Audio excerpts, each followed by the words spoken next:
आज हम लोग पढ़ेंगे रक्त के बारे में, रुधिर के बारे में, खून के बारे में, जिसका इंग्लिश होता है ब्लड। क्या होता है?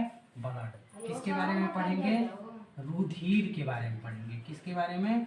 रुधिर के। इसका इंग्लिश क्या होता है? ब्लड। इसको हम लोग क्या कहते हैं? रक्त कहते हैं, खून कहते हैं। ठीक है। अब कोई पूछ लिया रुधिर किसे कहते हैं, ये क्या होता है, तो कहोगे अपारदर्शी क्षारीय तरल पदार्थ को खून कहते हैं। अपारदर्शी क्षारीय तरल पदार्थ को खून कहते हैं। ठीक है। खून किसे कहते हैं समझ में आ गया?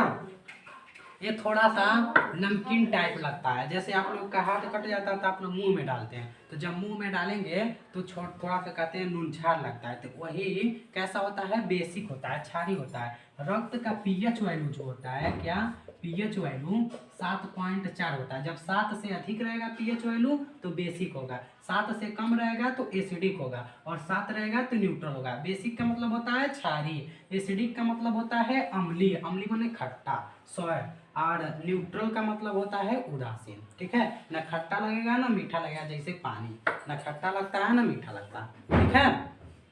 तो हम लोग रुधिर के बारे में बता रहे थे। किसके बारे में बता रहे थे? रुधिर के बारे में।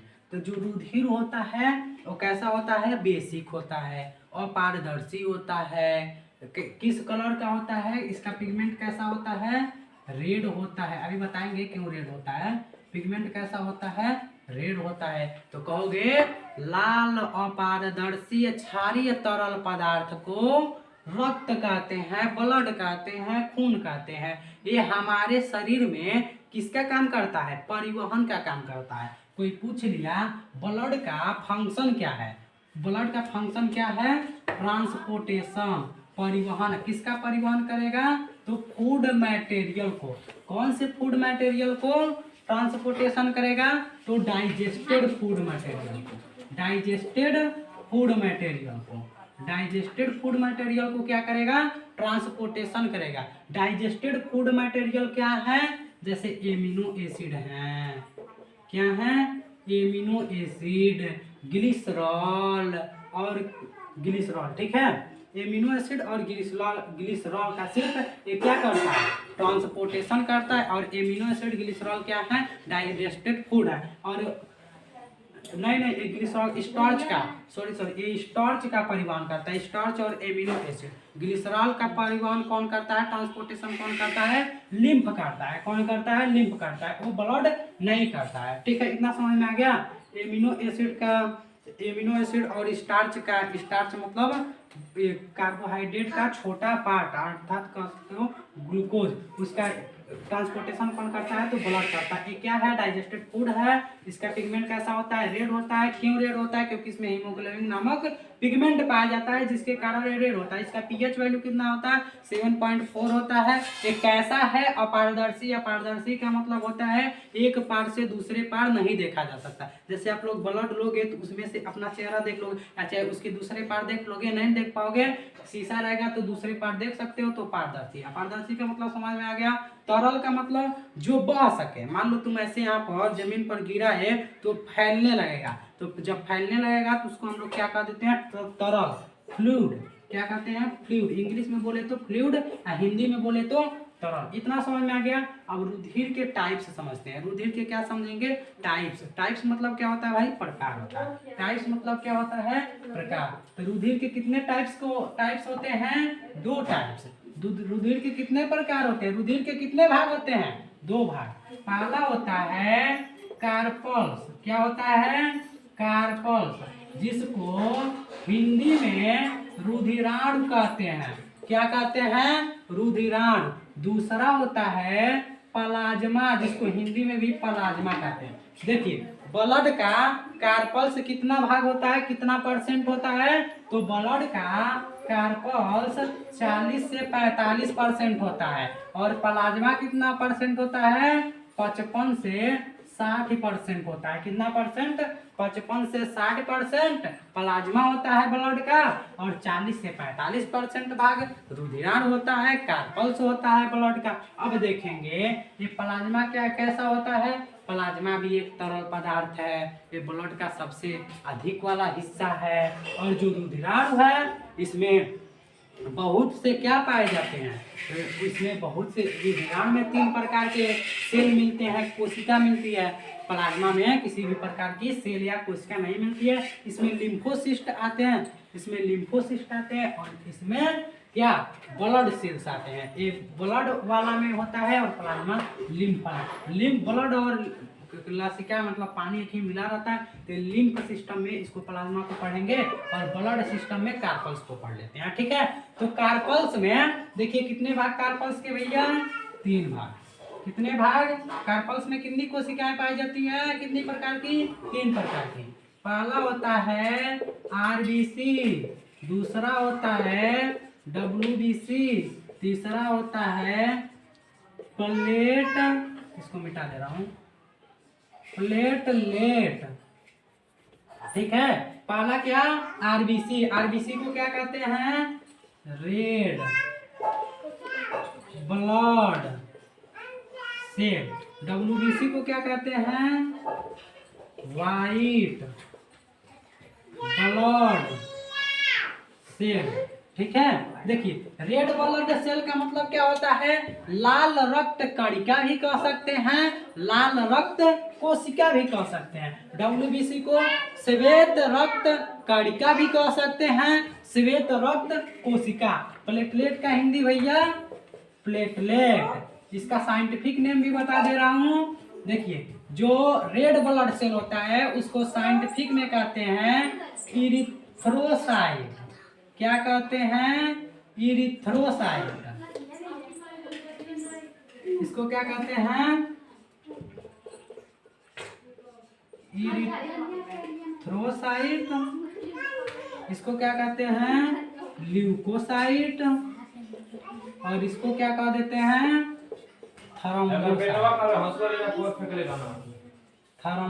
थ्रोम्बोसाइट, ठीक है। देखिए साइट मतलब क्या होता है, सेल मतलब आप लोग पढ़े होंगे कोशिका होता है। यदि एक क्या है, कोशिका, इसका एक इंग्लिश है, सेल क्या है, इंग्लिश है, लेकिन कोशिका का साइंस इंग्लिश क्या होता है। कोई पूछ लिया कोशिका का साइंस इंग्लिश क्या होता है, तो कोशिका का साइंस इंग्लिश साइट होता है। क्या होता है, साइट। तो देखो इरिथ्रोसाइट, ल्यूकोसाइट, थ्रोम्बोसाइट, ठीक है। पहले हम लोग पढ़ लेते हैं इरिथ्रोसाइट के बारे में। किसके बारे में पढ़ लेते हैं, इरिथ्रोसाइट के बारे में। तो देखो इरिथ्रोसाइट कैसा होता है, यानी कि आरबीसी कैसा होता है, एक बाई इसका शेप है, शेप मतलब इसका आकृति कैसी होती है, और ये कितनी संख्या में पाया जाता है, इसमें क्या क्या पाया जाता है, और इसका फंक्शन क्या है, ठीक है। सभी के बारे में चर्चा करेंगे। देखिए इरिथ्रोसाइट यानी कि रेड ब्लड सेल का शेप कैसा होता है, बाइकॉन्केव शेप। कौन सा शेप का होता है, बाइकॉन्केव। पॉइंट नंबर फर्स्ट है भाई, बाइकॉन्केव शेप का होता है। बाइकॉन्केव शेप मतलब जैसे कोई सिक्का ले लो, ठीक है।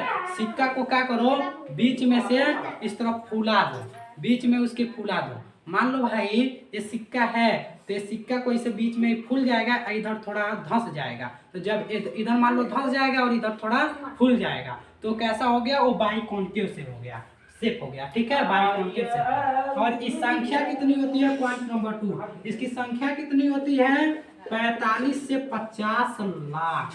इसकी संख्या कितनी होती है, 45 से 50 लाख, ठीक है। इसमें केंद्रक नहीं पाया जाता, इसमें क्या नहीं पाया जाता, केंद्रक एब्सेंट होते हैं, यानी कि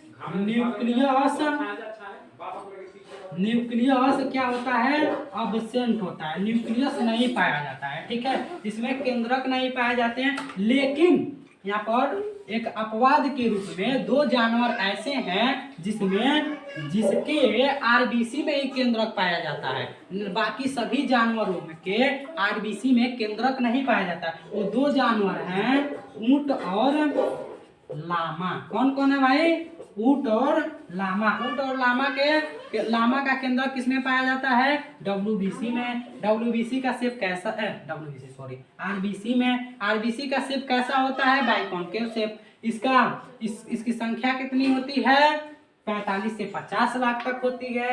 ये किसका भाग है, कार्पल्स का भाग है। कार्पल्स किसका भाग है, रुधिर का भाग है, ठीक है। इतना समझ में आ गया।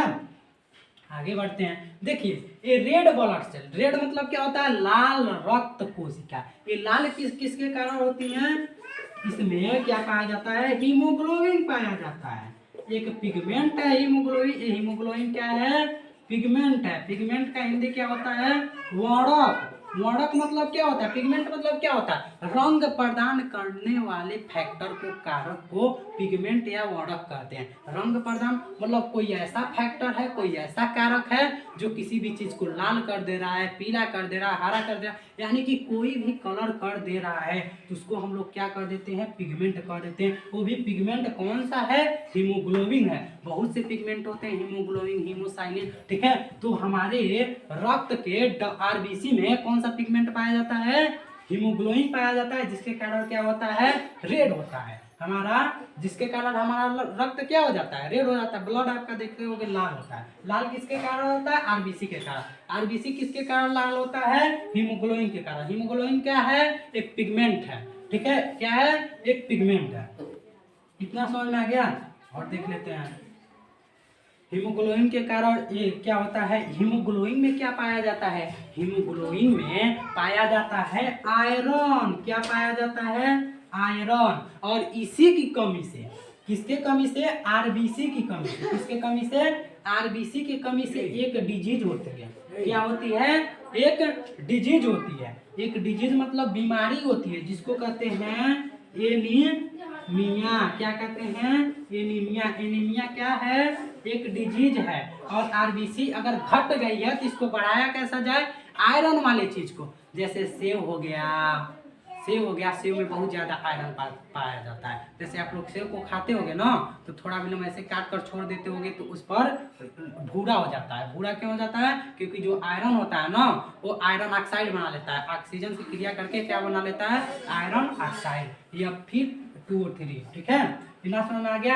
ये क्या क्या इसकी कमी से, आरबीसी की कमी से कौन सा रोग होता है, एनीमिया।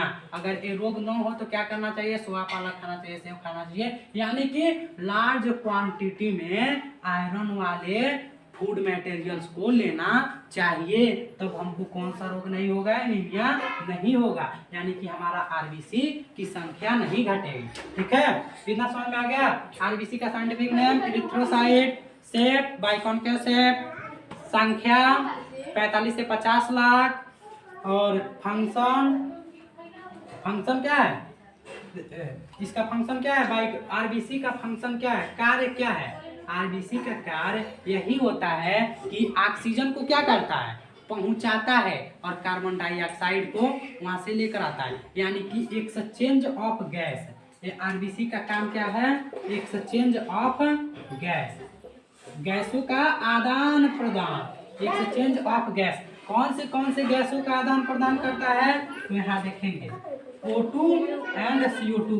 O2 को क्या करता है, लेकर जाता है। O2 किसमें बंद कर जाता है, तो O2 भैया हीमोग्लोबिन में बंद कर जाता है, और उधर से CO2 लेकर चला आता है, ठीक है। O2 क्यों ले जाता है, ऑक्सीडेशन करने के लिए, ऑक्सीकरण करने के लिए। जब शोषण पढ़ेंगे तो समझ में आ जाएगा ऑक्सीकरण क्या होता है। उसी से जब ऑक्सीडेशन होता है तो ऊर्जा का निर्माण होता है। किसका निर्माण होता है, ऊर्जा का निर्माण होता है। और ऊर्जा से पूरी हम लोग बोल पाते हैं, खा पाते हैं, नाच पाते हैं, घूम पाते हैं, रो पाते हैं, यानी कि सभी कार्यों को करने के लिए ऊर्जा की आवश्यकता होती है। इतना समझ में आ गया। इसका फंक्शन समझ में आ गया। क्या फंक्शन है, O2 और CO2 यानी कि गैसों का एक्सचेंज करता है, ठीक है, एक्सचेंज ऑफ गैस, इसका यही फंक्शन है आरबीसी का। इतना समझ में आ गया।